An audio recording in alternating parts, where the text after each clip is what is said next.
பிரியமானவர்களே, இயேசு கிறிஸ்துவின் நாமத்தில் நான் உங்களை வாழ்த்துகிறேன். எப்படி இருக்கிறீங்க? ஆசீர்வாதமா இருக்கிறீங்களா? உங்க வீட்டில், வேலையில், உங்க பிஸ்னஸில், ஊழியத்தில், நீங்கள் செய்கிற காரியத்தில் ஆசீர்வாதமா இருக்கிறீங்களா? சிலர் தான் ஆசீர்வாதமா இருக்கிறேன்னு சொல்றாங்க. சிலர் எங்க கஷ்டம் பாடுகளில் தான் இருக்கிறோம் அப்படின்னு சொல்றீங்க. ஆண்டவர் என்ன சொல்றார் தெரியுமா? நீங்க ஆசீர்வாதமா இருக்கன்னே அவர் விரும்புகிறார். அதனால சகரியா 8:13 நீங்கள் ஆசீர்வாதமா இருக்கும்படி நான் உங்களை ரட்சிப்பேன், அதனால பயப்படாதீங்கள், உங்கள் கைகள் திடப்பட கடவது. பயப்படாதங்க, நீங்கள் ஆசீர்வாதமா இருக்கும்படி உங்களை ரட்சிப்பேன். பாவத்திலிருந்து ரட்சிப்பு, சாபத்திலிருந்து ரட்சிப்பு, ஒரு அடிமைத்தனத்திலிருந்து ரட்சிப்பு, பாவ மன்னிப்பாகிய ரட்சிப்பின் சந்தோஷத்தை இயேசு தருகிறார். எதுக்கு அந்த ரட்சிப்பு? வெறும் பாவத்தை மன்னிச்சிட்டு விட்டு விடுவதற்கா? நீங்கள் ஆசீர்வாதமாய் இருக்கும்படிக்கு. ரட்சிப்பு என்ற வார்த்தைக்கு என்ன அர்த்தம் தெரியுமா? ஒரு முழுமையான ஆசீர்வாதம், பெர்ஃபெக்ட் பிளஸ்ஸிங் என்பதாக அர்த்தம்.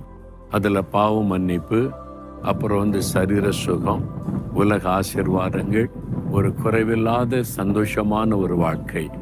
அதுதான் ரட்சிப்பு என்கிற வார்த்தைக்கு அர்த்தம்.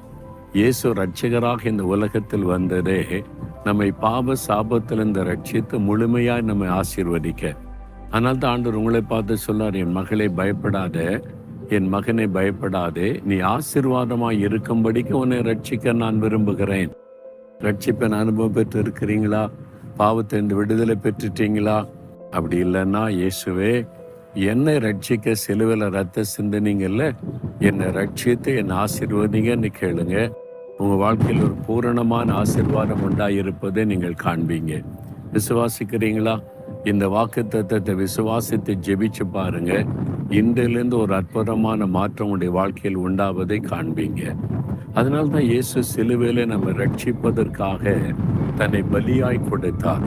அதில் பாவங்களை சுமந்தார், சாபங்களை சுமந்தார், வேதனைகளை சுமந்தார், நோய்களை சுமந்தார், நம்முடைய எல்லா வேதனைகளை சுமந்து முடித்து விட்டார். அந்த ரட்சிப்பு என்கிற வார்த்தைக்குள்ள ஒரு முழுமையான ஆசீர்வாதம். அந்த ஆசீர்வாதத்தை முழுமையாய் உங்களுக்கு கொடுக்க விரும்புகிறார்.